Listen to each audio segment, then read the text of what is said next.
Gaji Gus Miftah sebagai utusan khusus Presiden Prabowo, kini disorot, mencapai puluhan juta.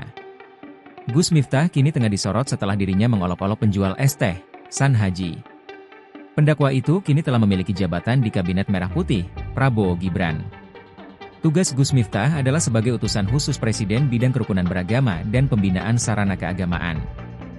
Dirinya dilantik bersamaan dengan 6 utusan khusus Presiden lainnya, Selasa, 22 Oktober 2024. Mengutip Kompas.com, pelantikan ini berdasarkan keputusan Presiden nomor 76 M tahun 2024 tentang pengangkatan utusan khusus Presiden RI tahun 2024 hingga 2029. Lantas berapa gaji Gus Miftah sebagai utusan khusus Presiden? Hal ini diatur dalam Peraturan Presiden nomor 137 tahun 2024 tentang penasihat khusus Presiden, utusan khusus Presiden, staf khusus Presiden, dan staf khusus Wakil Presiden.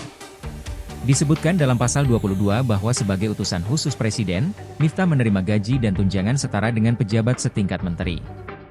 Berdasarkan peraturan pemerintah, PP, nomor 60 tahun 2000, gaji pokok seorang menteri ditetapkan sebesar Rp5.040.000 per bulan. Selain itu, keputusan Presiden, Kepres, nomor 68 tahun 2001 menyebutkan bahwa tunjangan jabatan seorang menteri mencapai Rp13.608.000 setiap bulan. Karena itu, total gaji pokok dan tunjangan Miftah sebagai utusan khusus Presiden adalah Rp18.648.000 per bulan.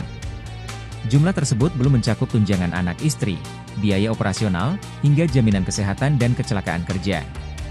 Sementara dalam peraturan pemerintah, PP, 50 tahun 1980 tentang hak keuangan administratif Menteri Negara dan bekas Menteri Negara serta janda dudanya, Menteri Negara juga berhak mendapat tunjangan dan fasilitas lain.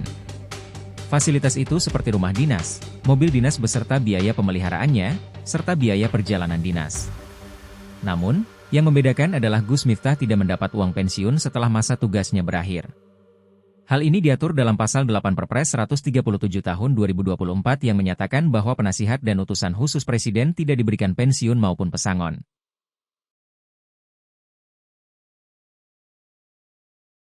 Download Tribun X sekarang. Menghadirkan lokal menjadi Indonesia.